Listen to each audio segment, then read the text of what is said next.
Welcome to the QIAGEN webinar, New Strategies and Technologies for Membrane Protein Expression and Analysis, from gene design and protein production to functional characterization and crystallization. Today's speaker is Frank Schaefer, PhD, Associate Director, Research and Development, Head of DNA and Protein Sciences, QIAGEN. This webinar was recorded on October 21st, 2010. And welcome everybody to this webinar on strategies and technologies for membrane protein expression and analysis. In addition to membrane protein expression and analysis, I will also briefly introduce you some preliminary work we did on the expression and analysis of antibody fragments. I will come to that later. Okay. While QIAGEN offers solutions for the entire way from RNA, DNA, amplification, cloning, plasmid prep, transfection, protein expression, and so on, I will today concentrate on the part of the work that is circled here, namely from protein expression to protein crystallization. Now this is the same in a different display. It shows the workflow from construct, screening over protein expression, purification, its characterization down to crystallization, and you will see that display from time to time.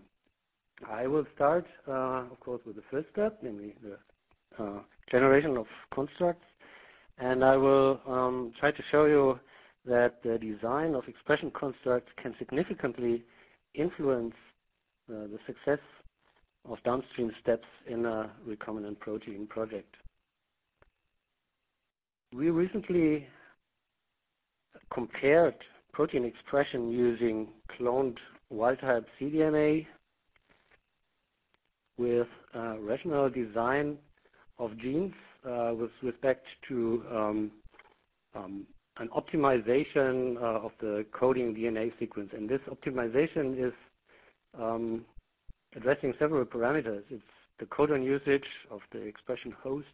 It's the avoidance of mRNA secondary structures. It's the harmonization of the GC content with the host expression system and so on. So we ask ourselves, is rational gene design really better than cloning of wild-type cDNA?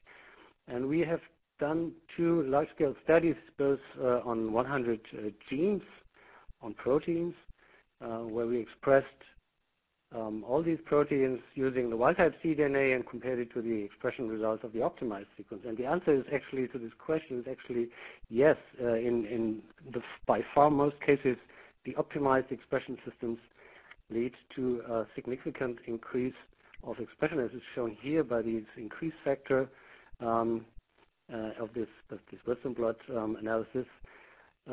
30 membrane proteins were part of these two multi-gene studies. You see here several different types, GPCRs, channels, transporters, porins, expressed in various expression systems like E. coli, insect, or HEC in vivo cells, cell-free as well. In summary, in the E. coli part of this study, using the E. coli optimized expression constructs, more than 70% of the optimized genes expressed significantly better than using the wild-type cDNA. And when we did the same with optimized constructs for mammalian expression systems, it was even more pronounced. So now today, we have these optimized sequences, which we call QIAGENs, for ready-to-use, cloned, ready-to-use in either an expression vector for E. coli or for mammalian or insect cells for all the human genes. So 2 times 35,000 constructs, optimized constructs, are available today, and this was done in a cooperation project with GeneArt.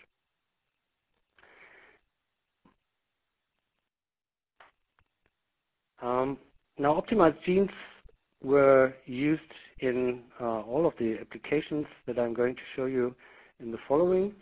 And in this protein expression session that is following now, I will not only show how that works with membrane proteins, but also, as announced already, show you some results on the expression of antibody fragments.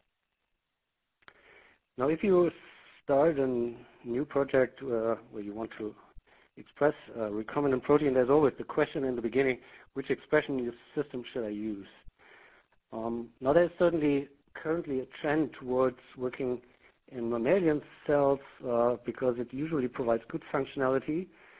However, it's also expensive, it's relatively complicated to work, and yields are usually not as good.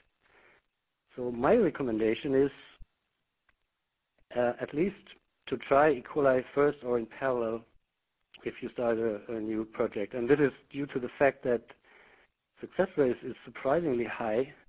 That includes also for the expression of human membrane proteins, and it's cheap and it's simple to perform. Now, what is even simpler to perform than in expression in E. coli cells is cell-free expression, and the advantages of cell-free expression are listed here. It's very fast. It's an extremely simple to perform procedure. It's scalable, and it's an open and flexible system. So you can, for example, add for the expression of membrane proteins, detergents. You can co-express proteins. You can introduce labels for expression of stable isotope labeled proteins for NMR, for example. The workflow shown here on the left is actually as simple as you can, as it's displayed here. You usually get, when you purchase a cell-free expression product, a tube with a lysate that you need to thaw. Then you add your template along with an expression reaction buffer, close the tube and incubate. And after approximately an hour, you are ready to further analyze your protein. Now, we have done that with a range of membrane proteins, and in the following, I will use several products of our cell-free protein expression portfolio, and therefore I would like to start now with briefly introducing this portfolio to you. First of all, there is a cell-free expression lysate that is based on insect cells. This lysate allows the generation of proteins with post-translational modifications, and most importantly for this webinar, it's very useful for expression of membrane protein and its further analysis, because this insect cell lysate contains membrane fractions which allow the functional incorporation of membrane proteins that are expressed in this membrane fraction, and this is shown here for aquaporin 5, which was expressed, and most of the expressed protein is in this membrane fraction of the lysate. Then we have a wide range of E. coli-based cell-free expression solutions in various formats, mini, maxi, mega, for expression of micrograms up to the milligram yield per reaction. We have solutions for expression of stable isotope labeled amino acids for NMR applications. Then we have co-transnational labeling options. And we have solutions for generation of templates which are based on PCR products. So it's possible to use PCR products as a template in this cell-free expression, and they are generated using a two-step PCR with a gene-specific primer in the first step and an adaptive primer in the second step, and then this resulting PCR product can be used as an expression template. In the following, I'm going to demonstrate how optimized genes can be used very successfully to express human membrane and E. coli membrane proteins in these E. coli expression systems. And in this slide is shown the expression of human caveolin 1, a scaffolding protein with one transmembrane domain. On the left side, you see the result of an expression in vivo in BL21 E. coli cells. The optimized gene was used. The wild type in this case did not yield any expression. And what you can see here is the purification of solubilized caveola scaffolding protein 1 in the presence of DDM, and this here is the elution fraction of this protein. On the right, the same protein was expressed in the cell-free expression system, Easy Express. Again, the optimized gene was chosen, and this here shows the total expression of the membrane protein. This line here is the part of the protein that is soluble if you do the expression in the absence of detergent. However, if you add one of these three detergents, you see that all the expressed protein is actually soluble in these detergent micelles and can be used for further analysis. In this slide here, the expression of two E. coli membrane proteins is shown here. On the left, the mechanosensitive ion channel. It was expressed in the absence of detergent as an insoluble aggregate, and then by addition of the detergent DM, the protein was solubilized, which is seen here. This is the band corresponding to MSCl, and further purified using nickel anti-A, and this here is the elution fraction of the MSCl. Expression rate in this case was in the range of 1 milligram per milliliter reaction volume. On the right, you see the expression of glycerol uptake facilitator, also an E. coli membrane protein. It was expressed in the presence of Brie detergents, and as you can see here, the expression of Brie detergent led to a 100% soluble expression of this protein, and no protein was insoluble and could be obtained upon centrifugation of the assay. The protein expression in the presence of Brie 35 was then used for purification of the protein, and this is shown in this SDS gel here. It's also possible to express human membrane proteins in this E. coli-based Easy Express cell-free lysate, and this is shown here on the left for two human GPCRs. Again, genes were used for these experiments, and the opioid receptor of mu type 1, OPRM1, as well as the serotonin receptor were expressed again in the absence and in the presence of several detergents, and you see that the protein is well soluble in this case. On the right, expression of yet another human membrane protein, namely myelin and lymphocyte protein with 4 transmembrane domains, was expressed. In this case, again, in the absence of detergent, and this is the supernatant, which can then be discarded upon centrifugation, and what you end up with is this here. This is the insoluble fraction. Triton X100 was added, and then the protein was purified readily and obtained basically after 1 hour or so. So to summarize the options you have for expression and recovery of membrane proteins from cell-free expression, you either can express them solubly in the presence of detergents, for example, these Brie-type detergents, or you can resolubilize them from insoluble precipitate.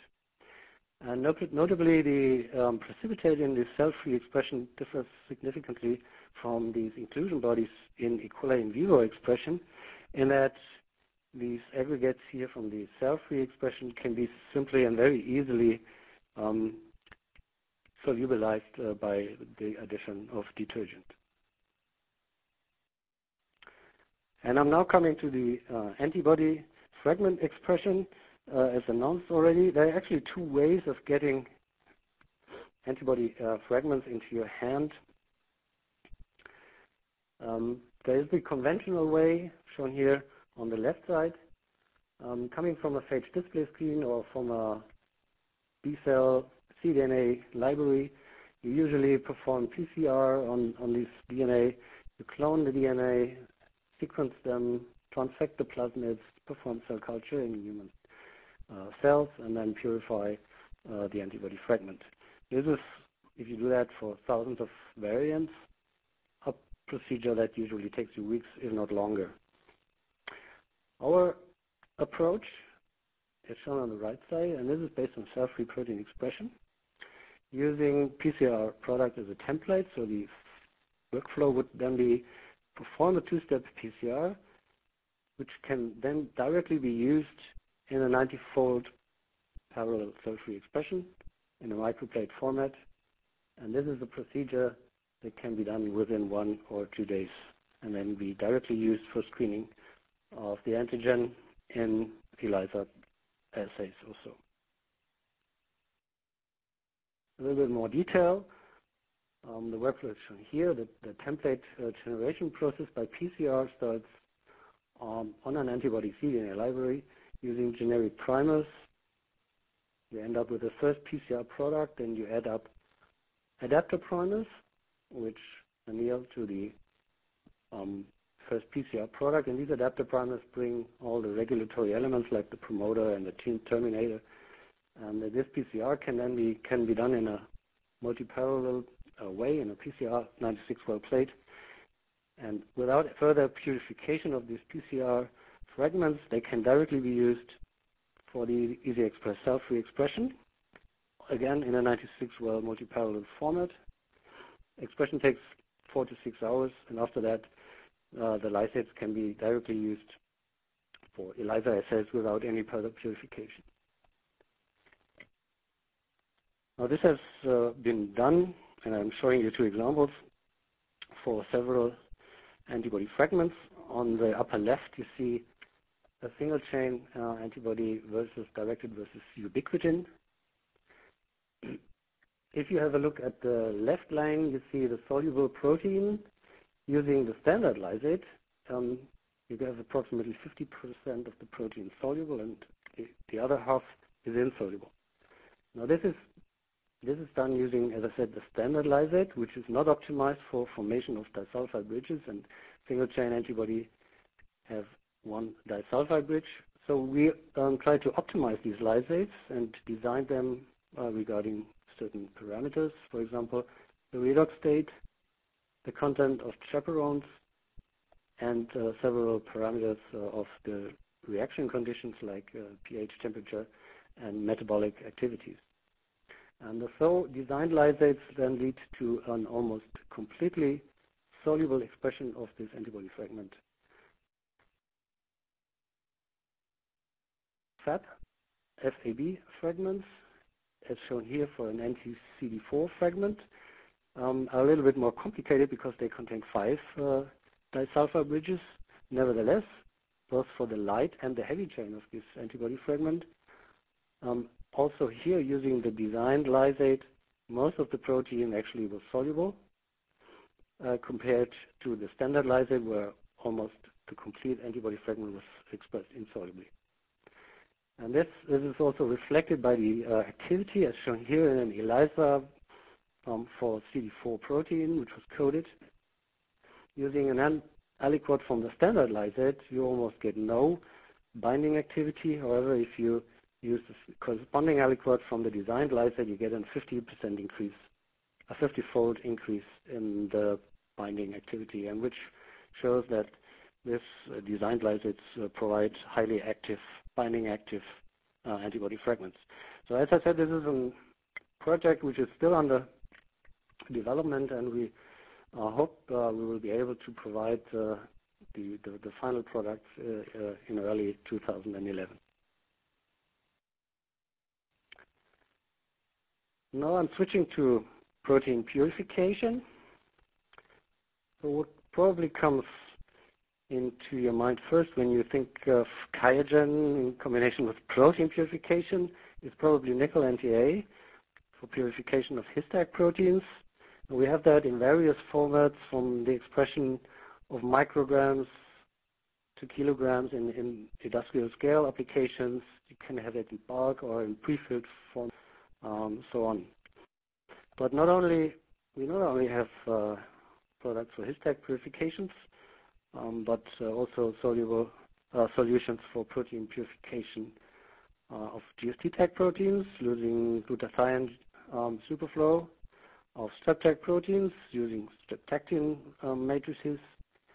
We provide solutions for the purification of phosphorylated protein using our so-called phosphor resin. and for glycosylated protein using lectin-based matrices. And all of these are again available in various formats, like in bulk resins or in pre-filled cartridges. I probably do not need to go into details how affinity purification works, because this is so far used today, but I wanted to make you aware of a combination of IMAC and tech cleavage, which can be of special relevance, for example, for structural biology applications and for example, biopharmaceutical production. And this is the combination of nickel anti-IMAC with a tech cleavage product which is called TechZyme. And this IMAC TechZyme process development strategy is shown here on the left. This is the workflow. You perform this regular nickel anti purification. You perform a lysate with a histag protein and some of the E. coli proteins, pass that over a nickel anti column, and you end up with histag purified protein. This is frequently very pure, but sometimes there are also some contaminating bands still in the preparation. Now, for cleaving the tag, you desalt this histag protein into a suitable cleavage buffer. You add the protease, which is called DAPase, which stands for dipeptidyl aminopeptidase, and this is an exoprotease which cleaves the tag dipeptide by dipeptide from the N-terminus until it's completely cleaved. Then the whole reaction is passed over the same column again, as has been used in the purification here, and this time is used in a kind of a subtractive purification.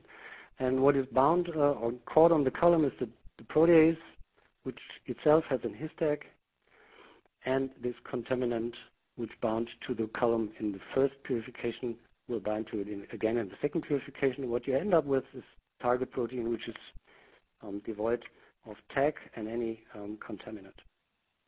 This is shown here in this application where TNF-alpha has been purified. This is the expressed protein. This is the purified protein after IMAC purification. This is the cleaved protein, and this is the final target protein after the subtractive IMAC step. Now this preparation here after the initial purification looks quite pure already. However, if you load it to a 2D gel and perform a silver staining, you see that there are some contaminating bands, some lower and some larger ones. And this is, for example, not ideal for biopharmaceutical purification. If you do the same analysis with the final target protein, you see that all these contaminating bands here are gone, and also the larger ones. Only the protein of interest is left. Both fractions lead to good-looking shape in gel filtration, and both actually do crystallize in this case, but the crystal form is different in this case. And sometimes the tag or the contaminations may lead to an unsuccessful crystallization experiment. So this IMAC TechZyme process is a universally applicable workflow, and by using a single column, you can get increased purity and remove your tag sequences. Now for membrane protein purification, we recently developed a detergent screening kit for solubilization and nickel anti-A purification of membrane proteins. Coming from thousands of detergents described in the literature, we narrowed that down to the most commonly purified detergents, and these were tested with 10 different membrane proteins, and we ended up with the 7 most successful membrane detergents, which are part of the kit now, and this is listed here. They are of very high quality and very high purity. The protocol of this kit is designed in a way that you perform a protein expression, divide this culture up into the 7 aliquots, and analyze the 7 detergents for their solubilizing power of this specific membrane protein. Here, oxyglutaryl carrier protein was expressed in insect cells, and as you can see on the right part of this Western blot here, 5 of these detergents actually solubilize the protein well. DDM was carried on to purification. This is the Western blot of the purification, and this is the Comessi of the purification, and this is the covered protein. The same was in this slide here done for aquaporin 5, expressed in CHO cells. And as you can see here on the solubilization blot, basically all of the detergents solubilized, and due to the lower, to the lesser expressed aggregate of using thymol 6, you might choose thymol 6 for purification of the protein. And then we did that, and then we saw, okay, 50% approximately of the protein are in the flow-through. So we thought, okay, maybe we check also the other detergent, and we actually did that for all of them. And then we saw that DDM resulted in a much nicer purification. None of the protein is in the flow-through, but completely recovered in the elution fraction, and the same is true for NG. So our take-home message is a screening for detergent is a must, and sometimes it can make much sense, especially if purification is somehow compromised, to carry on this detergent screening also to the purification of the protein. Okay, now once your protein has been expressed, you usually proceed to functional characterization. And in this slide here, the functional characterization of a human membrane protein, OPRM1, that I've introduced already, is shown. The protein was expressed using the Kaijin full-length construct in E. coli. The protein was purified under native conditions and folding analyzed by satellite ichroism, and it was shown that it is actually folded, and then functionally analyzed in a ligand binding assay on a biochar instrument, and the result is shown here on the left. A KD for the agonist of 74 nanomolar was determined, which is in close agreement to a literature value. So the protein is functional, and its crystallization is currently ongoing. So this example shows that, again, one more example, they can make sense because it's quite simple and very fast to start even expression of human GPCRs in E. coli expression systems. In the following section, I'm going to show you how EC express insect cells free reactions can be used to express and analyze human membrane proteins. As I said, these insect cell-free lysates contain membrane vesicles, and they allow the active membrane-bound proteins to be expressed and assayed in insect lysates. And the membrane association of several of these membrane proteins of several types is shown here on this Western blot, and I'm going to show you in the next 2 slides how quite difficult to express human membrane protein, namely human EGF receptor, epidermal growth factor receptor, can be functionally expressed using this system. The EGF receptor is a dimer in its functional form. For dimerization, it's required that the protein gets phosphorylated, and this happens by autophosphorylation. And this autophosphorylation is not only responsible or a prerequisite for dimerization, but also for the interaction with the downstream signaling cascade. Several constructs have been expressed. Some of them with a fusion of yellow fluorescent protein, and all of these constructs actually did express, as shown here in the autoradiography, and even the 160 kilodalton YFP fusion proteins expressed quite rarely.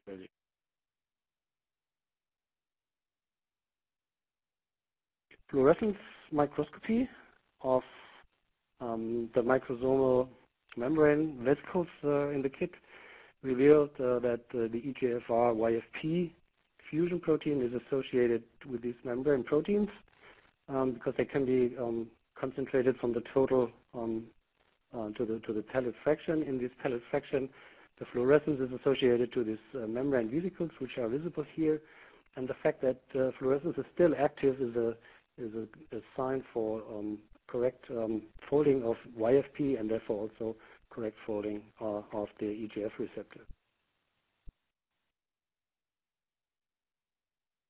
Using antibodies directed against phosphotyrosine, signals for tyrosine phosphorylations could be obtained, and these data show that not only that large membrane proteins like EGF receptor can be expressed, but they can also be incorporated into the membrane, and that in a functional way, leading to autophosphorylation of EGF receptor, its dimerization, and its interaction with the downstream signaling cascade as shown by coamino precipitation with the GBR, which is the first protein it interacts with. So all in all, these data suggest that EGF receptor is catalytically actively expressed in this system.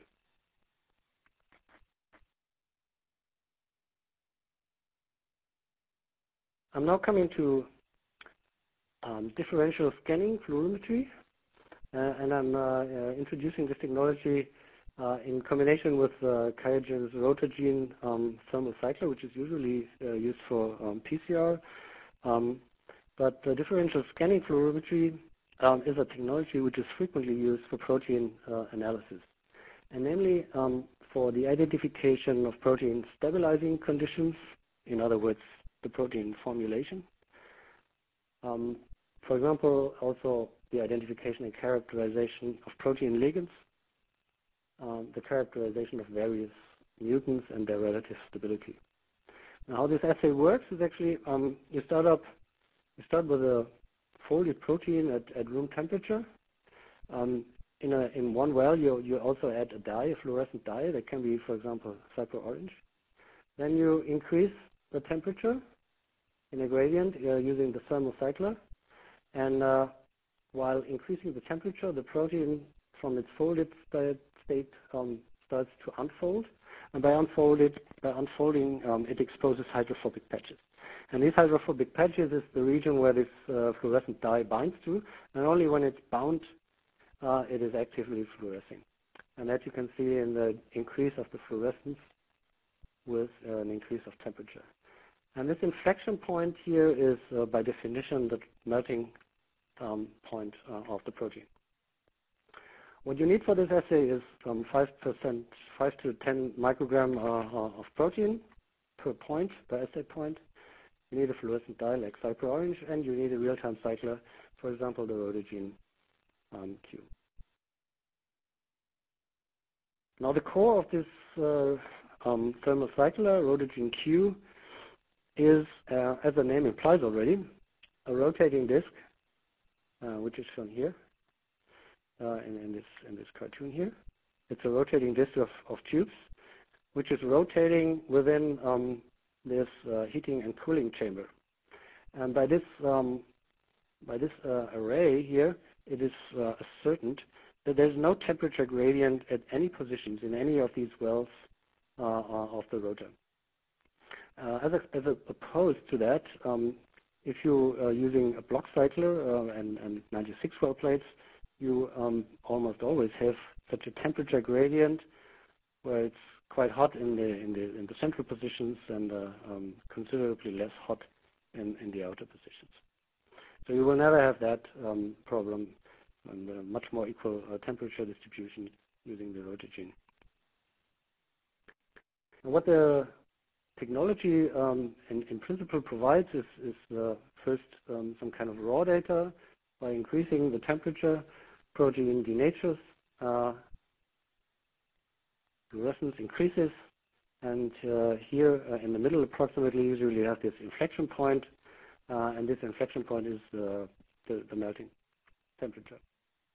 Now what the Rotagene software is actually doing is it's converting these raw data to this peak kind of display, where the peak of these curves corresponds to the melting temperature, and is also given here in the table. And in this case, antibody fragments were analyzed under various conditions. And this condition, in this case here, condition number 4, was the best stabilizing conditions. And this would, for example, be the condition where you would store your antibody for further analysis in. Okay. Now, once you have crystallized, functionally characterized your protein, you can now proceed to structural analysis. I will today only concentrate on crystallization. The crystallization, our portfolio comprises approximately 2,500 different crystallization conditions in various formats like tubes, deep well blocks, refill hits, and stock solutions. And in addition, we have several plastics, namely crystallization plates for large and for. Now, almost all of these solutions have been developed and used for crystallization of soluble proteins, mostly using vapor diffusion crystallization methods. And all these traditional methods have led to a quite impressive success rate so far for the crystallization of soluble proteins. There are over 60,000 soluble protein structures in the PDB today. And compared to that, the number of membrane protein, of unique membrane protein structures is disappointingly low. It's only approximately 220. And if you keep in mind that approximately a third of the human genes actually code for membrane proteins, and that 80% of the currently developed or marketed drugs act on membrane proteins, there's definitely a need for improved methods, as the traditional methods do not seem to work good enough. So we thought there must be there's absolutely a need for an improved methods, and currently the only technology that is seriously discussed to have the potential to overcome this lag in membrane protein structures today is the lipidic cubic phase technology. So what is lipidic cubic phase technology? The basis reagent is a lipid, and this lipid is capable of forming this three-dimensional bilayer water channel system. As you can see here, this ring here is a bilayer. In the middle is a water channel, and the bilayer is also surrounded by water.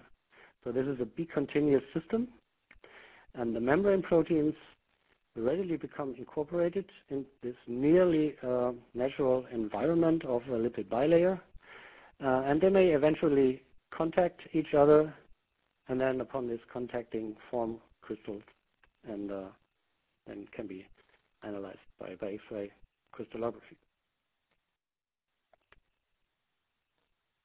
The method has been originally developed by Landau and Rosenbusch in 1996.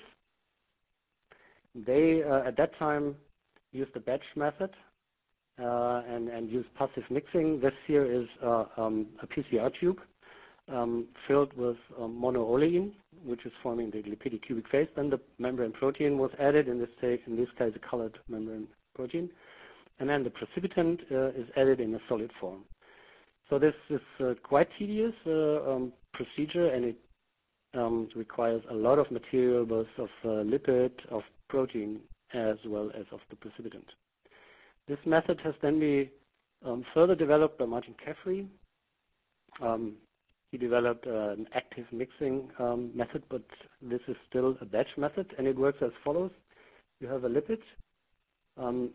You pre-warm this lipid, fill it into a Hamilton syringe, and you have a second Hamilton syringe filled with protein. Then you couple these two syringes, push the plunger back and forth approximately 100 times, uncouple them, and then you dispense this protein lipid mixture into a crystallization plate, add the precipitant, seal, and incubate for crystallization.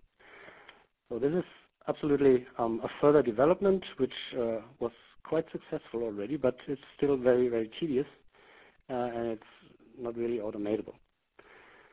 So we thought there must be a simpler way of using cubic phase. And we finally came up with a concept of pre-coating a crystallization plate, which is shown here. This pre-coating is the lipid, which is on the protein well, and added, in this case, a red dye was added for visualization.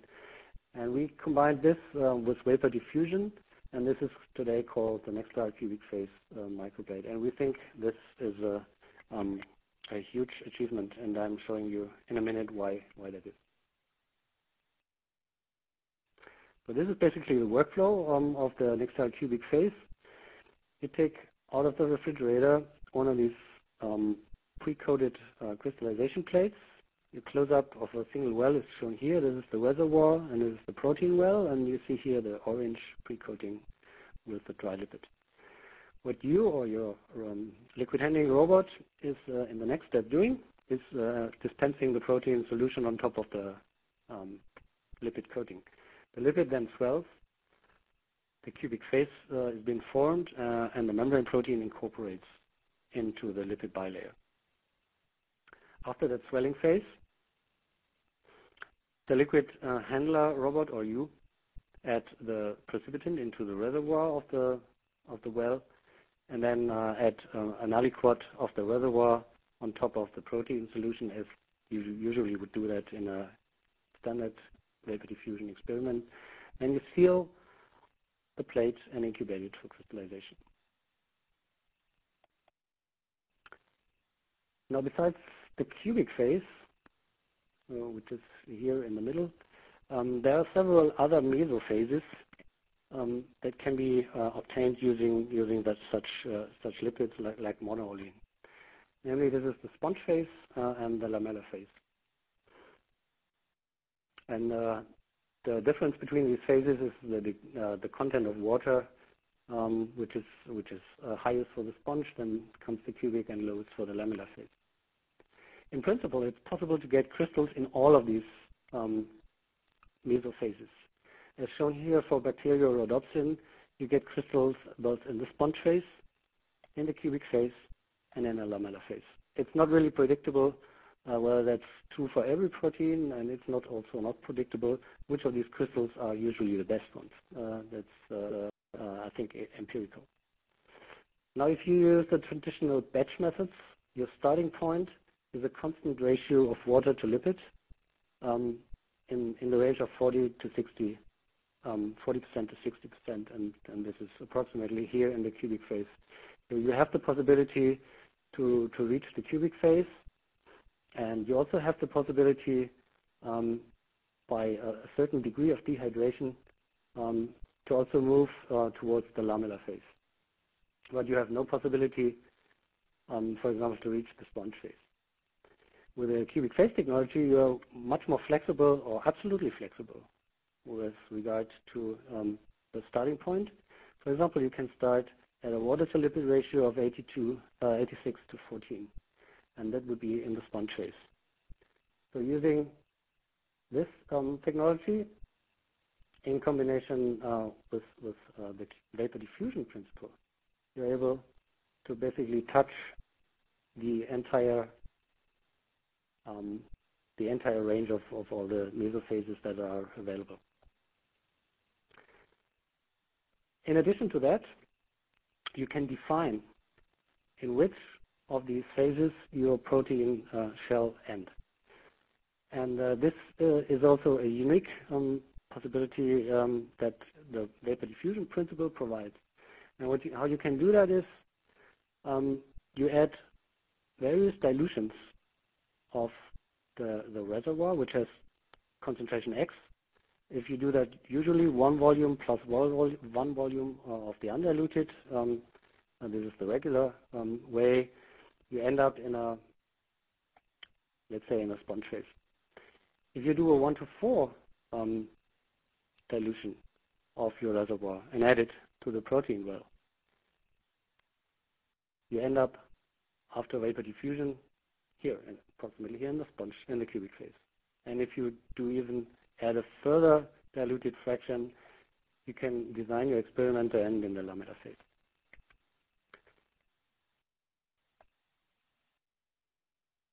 Due to different plate designs that we offer, various of these adjustments can be even included in a single experiment. For example, if you use an extra cubic phase microplate with 3 protein wells, you can, for example, add 2 variations of protein or precipitant concentration or starting point in a single experiment.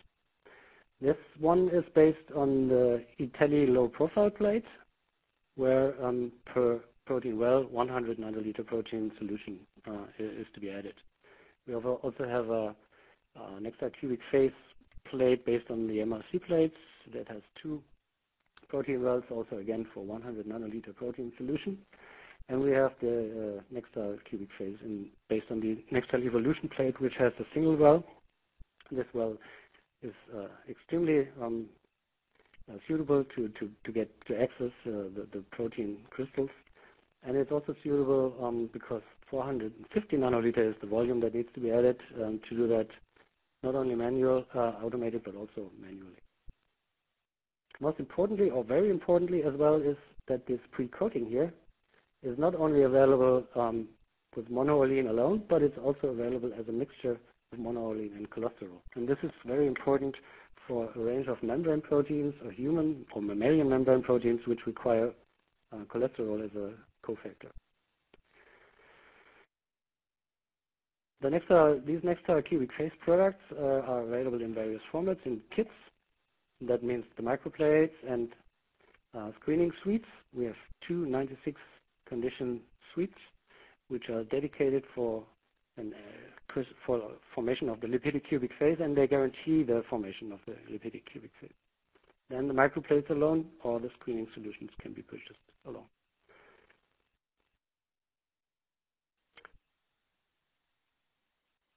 A very big advantage or suitable feature of the Nextal evolution plate and also on the MRC plate is the fact that these plates are UV transmissible. So they cannot only be used to analyze protein crystals by epifluorescence, but also can be used using a UV camera, if this is an option in your lab, to directly differentiate between protein and salt crystals by UV absorption. Now, to summarize all the advantages of the membrane of the Nextal cubic phase system, it provides a combination of lipidic cubic phase principle and vapor diffusion. And as I showed you, this provides extremely high flexibility. It also allows you to start with a very low membrane protein concentration, such as, for example, a milligram per milliliter, because the protein concentration is increased during the experiment by the vapor diffusion. The technology allows the crystallization in all of the mesophases. It tolerates high concentration of salts, detergents. It stabilizes the membrane proteins by lipid bilayer embedding.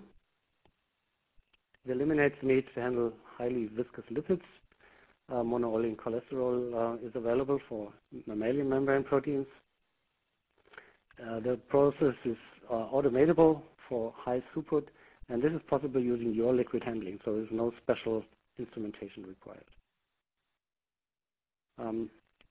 Bacteriorhodopsin was our model protein.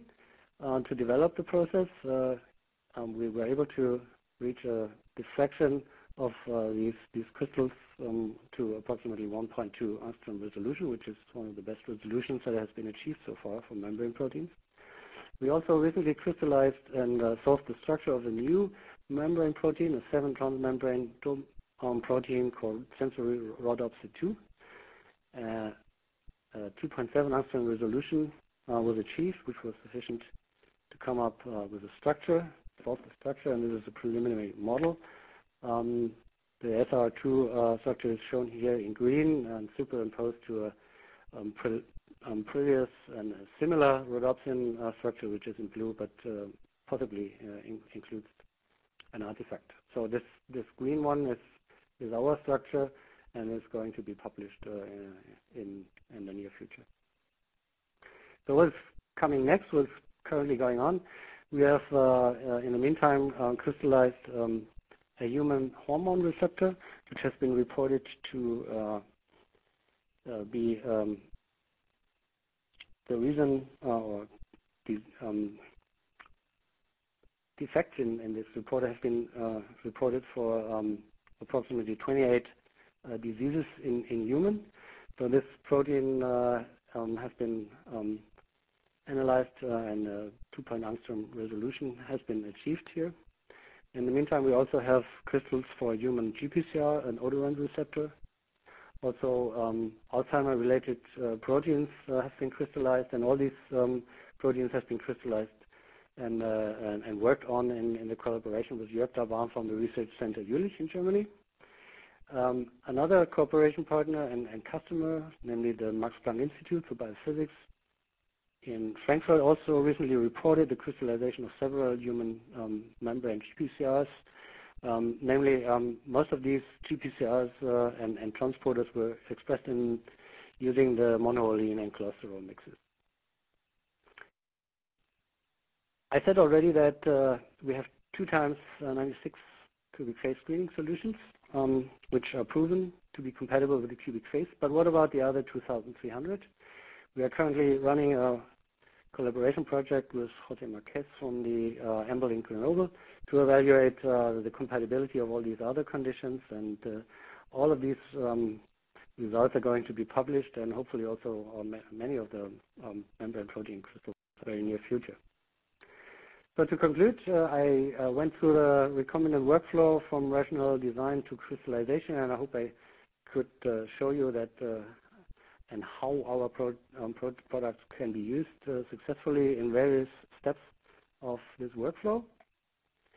And all of these projects are not possible to do without collaborations, and I want to thank my people in the protein group at QIAGEN, Ian from the University in Bristol, Stefan Kubik from Fraunhofer, Ginard, especially Jörg Laban and his group at Research Center Jülich, the group at RENA is working on cell-free expression, and Clemens and Kevin from Bruker and CIL for our work, joint work on NMR, which I did not go into detail.